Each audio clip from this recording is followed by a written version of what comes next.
Բարև ձեզ հարգելի ժողովուրդ, բարև երկիր, բարև ազգ։ Այս ուղիղ եթերը իմ առաջին անդրադարձն է լինելու առողջության ապահովագրության, պետական ապահովագրության ծրագրին, որը ուղղակի իմ ֆեյսբուքյան ընկեր Գեմաֆինը ստատուս էր գրել, էսի նաև պատասխան է իր ստատուսին, որում արձանագրում էր, որ հիվանդանոցներում պարկելու տեղ չկա, այսինքն հիվանդանոցները լեփ-լեցուն են եւ դա նշան է այն բանի, որ վերջապես մարդիկ ունեն ապահովագրություն եւ թոշակառուները, տարեցները, որ երկար ժամանակ զրկված են եղել պատշաճ բուժօգնությունից, ահա վերջապես հիվանդանոց պարկելու բուժում ստանալու հնարավորություն ունեցան։ Գեմաֆինը սա արձանագրում է որպես դրական երևույթ, որպես դրական ուրեմն տեղաշարժ, ինչի հետ փորձեմ չհամաձայնվել եւ բացատրեմ թե ինչու։ Շատ-շատերը այդ կողից կտեսնեք մի բան, որը բժշկական աչքով բոլորովին այլ կերպ է նայվում։ Միանգամից ձեզ հիշեցնեմ COVID-ի ժամանակները, երբ հիվանդանոցներում ճիշտ հակառակն էր, այսինքն կտրուկ նվազեց սովորական դեպքերով պարկելու պարկած հիվանդների քանակը եւ հիմնականում COVID-ով պացիենտների համար, այսպես ասած, մահճակալներ էին ռեզերվանում, պահում էին մահճակալներ COVID-ով պացիենտներին ընդունելու համար եւ խիստ անհրաժեշտ դեպքում էին հիվանդանոց պարկացնում։ Ուշադրություն, խոսքը հիվանդանոց պարկացնելու մասին է։ Սա շատ կարեւոր է։ Հիվանդանոցային բուժումը, ժողովուրդ ջան, դա այնպես բան չի, որ մի օր ուզենաս, մի օր չուզենաս, փող ունես կամ չունես։ Հիվանդանոցային բուժումը դա ստիպված ճարահատ քայլ է։ Այսինքն, եթե մարդը ոտք ու ձեռքով կարողանում է գնա գա բժիշկի, նրան ամբուլատոր են վարում։ Հիվանդանոց չեն պարկացնում։ Ամբուլատոր եղանակով գնում է, իր կատեն անցնում, իր MRT-ն անցնում, իր գաստրոսկոպիան, արյունն է հանձնում, դեղերն է վերցնում, գնում իրանց տանը խմում է։ Ամբուլատոր վարման տակ կանգնում պացիենտը։ Երբ որ վիճակը ծանր է, ուզած-չուզած պարկում է հիվանդանոց։ Իսկ եթե վիճակը ծանր է, չեն նայում փող կա թե չկա։ Հիմնականում առաջ ընկնում էր պետպատվերի տակ, եթե հիվանդի վիճակը ծանր էր։ Շատ քիչ հազվադեպ հիվանդներ, որոնք ծանր լինեին ու հիվանդանոց չգնային։ Դա շատ հազվադեպ պատահող բան էր։ Եթե նույնիսկ մարդը չքավոր է, հայկական ընտանիքներում, հայկական գերդաստաններում, եթե իմանում են իրենց մի հարազատը, թեկուզ չքավոր, կամ գյուղացիները, եթե իմանային իրենց հարևանը, թեկուզ չքավոր, ծանր վիճակում է, այնքան ծանր վիճակում է, որ պիտի պարկի հիվանդանոց, փող են հավաքում, հանգանակություն են անում, մեկից պարտքով վերցնում են եւ տանում էին հիվանդանոց։ Այսինքն հիվանդանոց պարկած հիվանդների քանակը չի խոսում վճարունակության մասին եւ չի խոսում որակյալ առողջապահության մասին։ Ինչու՞։ Որովհետեւ վերադառնանք պետպատվերի համակարգին։ Բոլոր այն տեղերում, որտեղ պետպատվեր է հասնում, անիմաստ, անթիվ, անհամար ստացիոնար բուժումներ կան։ Օրինակ,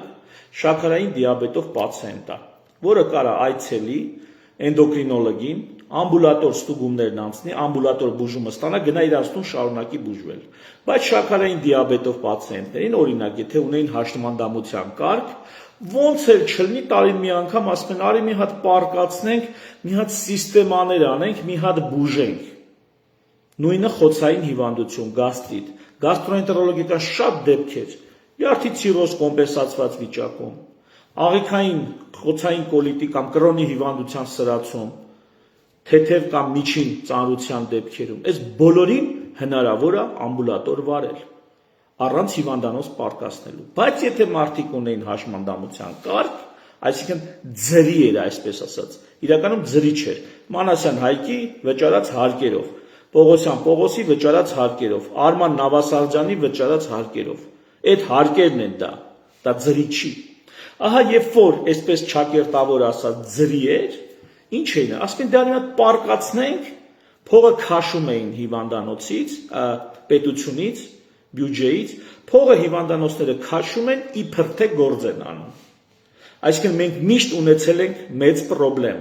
ոչ թե փող չունեցող հիվանդների հիվանդանոց գնալու, դա փող չունեցող հիվանդը կամ փարոսի անդամա, կամ ինչ-որ մի ձև իրան հասնում է որոշակի պետպատվեր։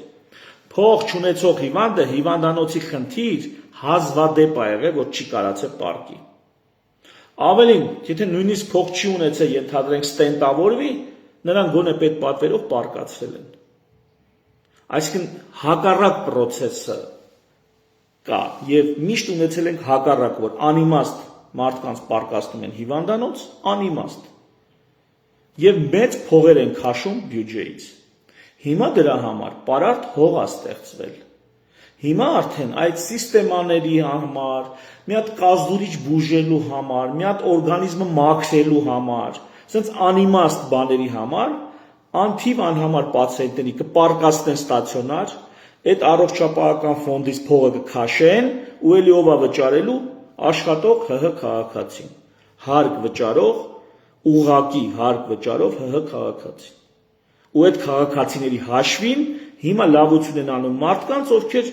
արի հիվանդանոց պարկացնենք։ Բազմաթիվ դեպքեր կան, երբ որ օրինակ հիվանդը եկել է, մի օրվա մեջ պետքա մի հատ ստուգումների շրջանակ անցնի կամ 2 օրվա մեջ։ Ասում են արի պարկի մի հատ լավ հետազոտ ենք։ Ինչ են հետազոտում։ Արյան անալիզ են անում, կատեկամ MRT են անում, ենթադրենք կոլոնոսկոպիա, գաստրոսկոպիա են անում, որը մարդը կարա իր տանը աղիները պատրաստի, դեղը խմելու, առաջվա պես չի, որ կլիզմաներով աղիք պատրաստեն։ Գնում է, կամ ինչ-որ գործիքային հետազոտություն։ Գնում է, սիրուն այդ մարդը ինքը իր համար, իրան ստանը պատրաստում, գալի հիվանդանոցում մի օրում ամբողջ ստուգումներն անում է, կամ նույնիսկ նույն հիվանդանոցում չէ, տարբեր հիվանդանոցներում։ Այդ ամբողջ ստուգումներն անցնում է, գնում է իրանց տուն, բուժումը ստանում, գնում է իրան ամբուլատոր վարում։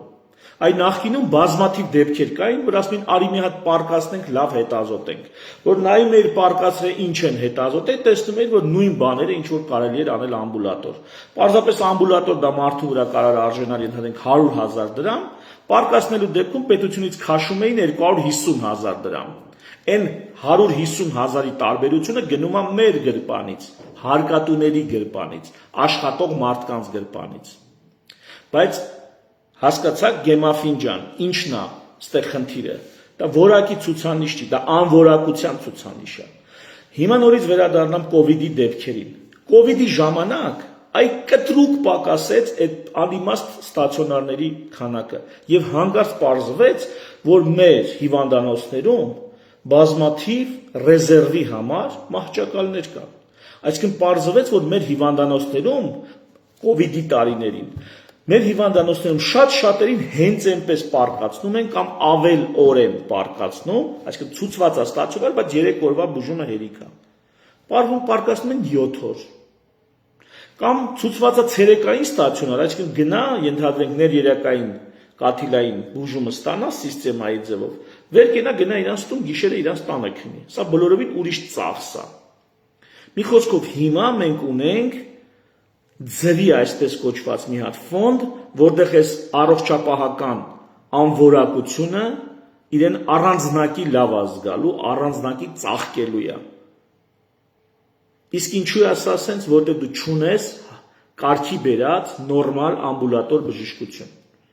պոլիկլինիկական այսպես կոչված բժշկություն, ամբուլատոր բժշկություն չունես նորմալ երկրում, եւ եթե դու չունես որակի վերահսկողություն, որակի ապահովում եւ վերահսկողություն, ցանկացած ֆինանսական աջակցություն լինելու է աջակցություն անորակությանը, գերածախսին, վատնումներին։ Եթե մի տակար բոշ կա 80 տեղից ծակած է, այդտեղ որ ջուր ես լցնում, ինչքան շատ ես լցնում, այնքան շատ է այդ անցքերից թափվում դուրս, անիմաստ վատնվում։ Հենց նույն դա առողջապահության մասին է։ Եվ մի շատ կարևոր հարց կա, որ սովորաբար քննարկելուց սրա մասին մոռանում են, դա առողջապահական շուկան է։ Առողջապահական շուկան սովորական շուկա չի, որտեղ առաջարկի եւ պահանջարկի այսպես մակարդակով գներ են որոշվում կամ չգիտեմ վաճառք է իրականացում եւ այլն։ Առողջապահական շուկայում դասական առաջարկի եւ պահանջարկի սկզբունքը չի գործում։ Երբ որ դուք օրինակ գնում եք, ուզում եք ձեզ համար ժամացույց առնեք, ինչ եք անում։ Ասում եք, ես ուզում եմ այսինչ ֆիրմայի, այսինչ գնանոց, սիրուն լինի, թվային լինի կամ չգիտեմ, սլաքով լինի։ Այն մեկն էլ ասում ընդհանրապես ես ժամացույց չեմ ուզում, իմ հեռախոսի վրա ժամացույց կա, դա ինձ լրիվ բավարարում է։ Այսինքն մարդը շուկայի տրամաբանությամբ իր պահանջների ճաշակի համապատասխան գնում է անում, իր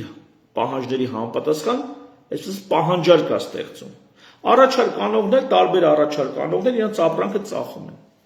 Բժշկության մեջ, առողջապահության մեջ դուք ձեր ճաշակով չեք ընտրում, արի ես անալիզը տամ, կամ արի ես ստուգումն անցնեմ, կամ արի ես դեղը խմեմ։ Բժշկության մեջ ով որ ձեզ առաջարկում է, վաճառում է այդ ապրանքը, նա էլ ձեր փոխարեն որոշում է, թե դուք ինչ գնեք։ Նա է ձեր փոխարեն որոշում, թե որը լաբորատորիայից, որ անալիզը, որ դեղը, որ գործիքային հետազոտությունը դուք ստանաք։ Արդյունքում, եթե մի փոքր անբարեխիղճ գտնվի այս առաջարկողը, իսկ դեպքերի 50%-ից ավել, եթե ոչ 90%-ից ավել, դեպքերի 50%-ից ավել մարդը իր էությամբ, իր բնույթով հակված է անբարեխիղճ լինելու,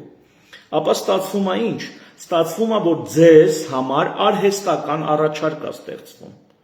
Դա ձեր բնական առաջարկը չէ, դա ձեր ցանկությունը չէ, դա արհեստական գեներացված առաջարկ է։ Արդյունքում էլի այդ ֆոնդերից այնպես չի, որ քո գրպանից ես ծախսում, որ երկար բարակ այդ առաջարկ անողներ մտածի։ Ասենք մտածում է, այս մարդուն եթե այսքան փող ասեմ, չի, կթողի կգնա, չի օգտվի ծառայությունից, բայց արդեն փողը ընդեղից գալիս է։ Ինչ գինել ասի, ինչ էլ ծախի այդ մարդու վրա, մարդը համաձայնվելու է։ Ահա այս առանձնահատկությունը բերում է նրան, որ նման ֆոնդերի անվերահսկելի, իսկ մեր դեպքում անվերահսկելի, առավոչ որակի վերահսկողություն կա, ոչ է ծախսերի վերահսկողություն կա։ Այդ անվերահսկելի ուրեմն վատնումները բերելու են կանգնացնելու են նրան, որ հարկ վճարող մարդիկ աշխատելու են, իրանց աշխատածից ամեն ամիս փող են տալու, որոնց ինչ որ մարդկանց վրա խուրդ են առողջապահական ծառայություններ։ Պատկերացրեք դուք գնում եք հեռախոս առնել, դուք չեք հեռախոս, ձեր համար փողոցով քայլում եք ու հեռախոս ծախողը կամ ժամացույց ծախողը ինքն է ձեր փոխարեն որոշում, թե դուք ինչ պիտի առնեք։ Պարզ չի, որ բոլորը առնելու եք, ենթադրենք, չգիտեմ, $1000 հեռախոս։ Այդ են առաջարկելու։ Հետն է մի հատ նաուշնիկ են դնելու, հետն է, չգիտեմ, երկու հատ ուրիշ զայադշնիկներ են դնելու։ Կարող է լավ համոզեն մի երկու բան էլ ավել առնեք։ Եթե պահանջարկը, ձեր պահանջարկը ձևավորում է առաջարկ անողը, ապրանք ծախողը, ապա նա ինչ ասես կստանա։ Արդյունքում դες գնացել էր մի 100,000 դրամանոց կամ 150,000 դրամանոց հեռախոս առնել, դու այդ խանութից դուրս ես գալի մի 500-600,000 ծախսած ու հետո տանում ես ապրանքներ, որոնք շատ չգիտես էլ քեզ պետք է թե պետք չի։ Այս շուկայի ստանդարտը առողջապահական շուկայում չի գործում։ Ընդ լրիվ ուրիշ օրինաչափություններ եւ ուրիշ կարգավորումներ են անհրաժեշտ։ Այնպես որ այն որ հիվանդանոցներում պարկած հիվանդները շատ են կամ պարկելու տեղ չկա, դա շատ վատ որակի ցուցանիշ է, որովհետեւ կկրկնեմ կոവിഡ്ի ժամանակ անհրաժեշտ ռեզերվի համար, մահճակալները ազատ պահելու համար մենք տեսանք, որ մեր եղած հիվանդանոցների, եղած մահճակալների քանակը մի բան էլ ավել է ստացիոնարում ուրեմն հիվանդներին պահելու համար։ Վիրահատական դեպքեր են, հարց չկա, պիտի պարկի հիվանդանոց։ Բայց կարաս պարկասնես մի օր պետությունից մի օրվա փող քաշես, կարաս 5 օր պարկասնես 5 օրվա փող քաշես այդ ֆոնդից։ Այդ ֆոնդը ծրի չի։ Մարդիկ կոնկրետ քրտնեն տվել են այդ փողը։ Եվ ամփոփենք այս ամեն ինչը ինչի է բերում է շատ լավ ընտրակաշարքի եւ քարոզ արշավի, քանի որ առաջիկայում 4 ամիս անց ընտրություններ են, ահա մեր շուստրի իշխանությունները իրենց միամիտ ձևացնելով եւ իբրև թե մարդասեր ձևացնելով եւ իբրև թե իրենց խոստացած առողջապահության ապահովագրությունը հաստատելով, որը ապահովագրություն չի, այն ինչ առաջ պետք պատվեր էր, հիմա դառնում է իբր թե ապահովագրություն։ իր զգալի մեծամասնությամբ այս ապահովագրության ծրագիրը պետպատվերը վերացնել եւ պետպատվերի փոխարեն լրացուցիչ հարկերով, լրացուցիչ մեզնից փող վերցելով այդ պետպատվերի ծախսերը փակելն է, բայց ավելի շնորհքով փակել։ Միևնույն ժամանակ վատնումները մեծացնելով։ Հիմա ինչ են անում։ Այդքան մարդ որ գնում պարկում,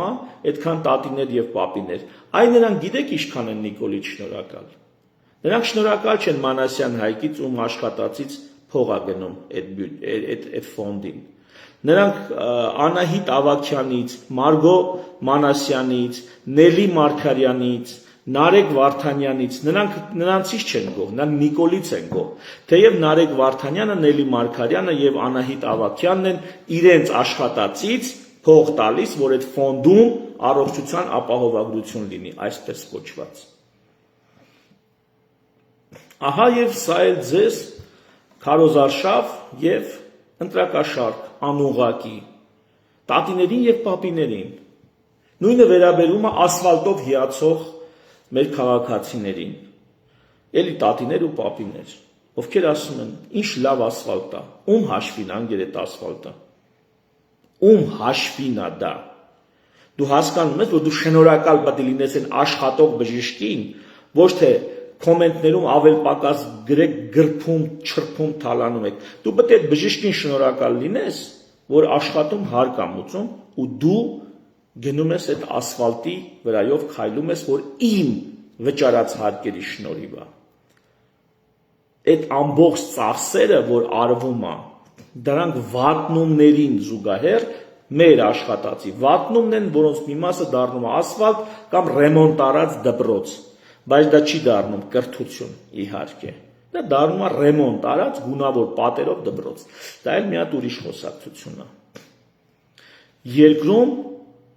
զգալի մեծամասնությունը, այսինքն բացարձակ մեծամասնությունը չեն աշխատում։ Եվ 3 միլիոն ապրողներից բացարձակ փոքրամասնությունն է, որ աշխատում է եւ հարկեր է վճարում։ Արդյունքում այն չաշխատողները կամ գիտեք ոնց աշխատում են, օրինակ գյուղատնտեսության մեջ մարդիկ աշխատում են, բայց հարկեր չկան, չէ՞, մարդիկ որ հողամշակում են, հարկեր չկան։ Այսինքն մարզային մի զգալի ժողովուրդ մարզերում ապրող ուղղակի հարկ չի վճարում, բայց ինքը այդ ասֆալտը տենում է։ Տեսեք, այստեղ ավելացված արժեքի հարկի մասին չեմ ասում, երբ որ մարդը գնում է ապրանքը առնում եւ դրանով ավելացված արժեքի հարկով ինքը այո հարկ է վճարում։ Ինքն էլ չպատկերացնելով, չգիտակցելով դա։ Այլ միգուցե գիտակցի նոր գնահատի, որ այդ ասֆալտը իր վճարած փողերն են։ Խոսք է գնում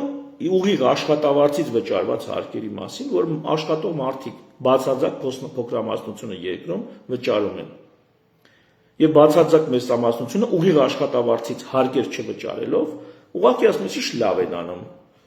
Հիվանդանոցները լիքն են ասում։ Այդ հիվանդանոցները մետի հիվանդները ուր էին այ ընկեր միջել հիմա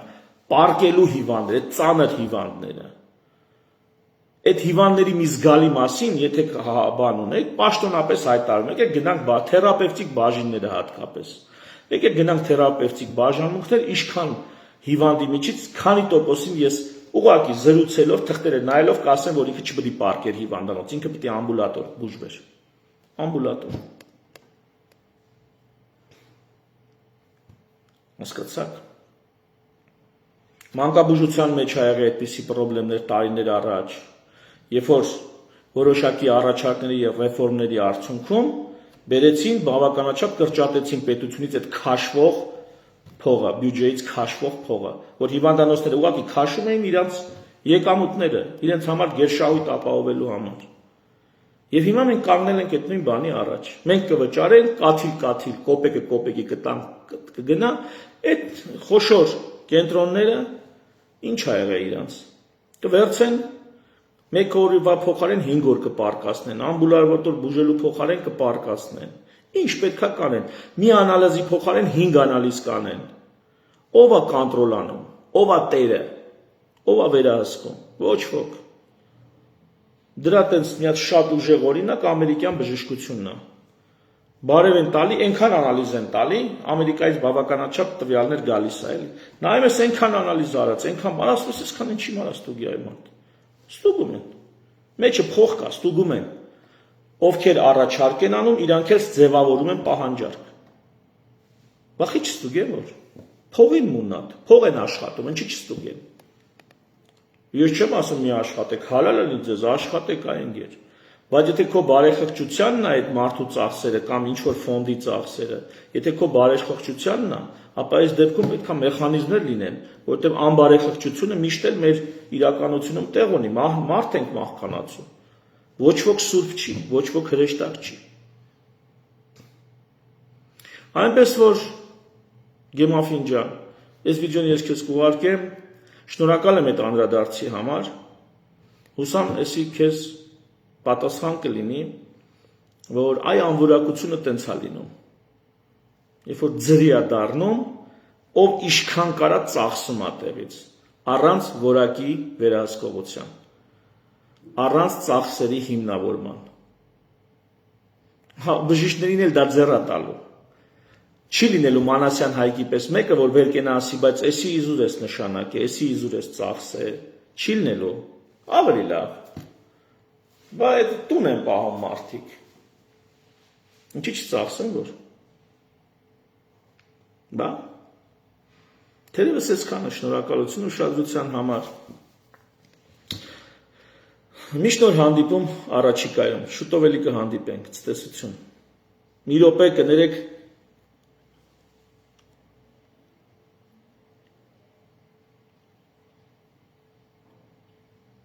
Հա, կոլեգաս ըստ էության դեմ չի։ Շնորհակալություն, ցտեսություն։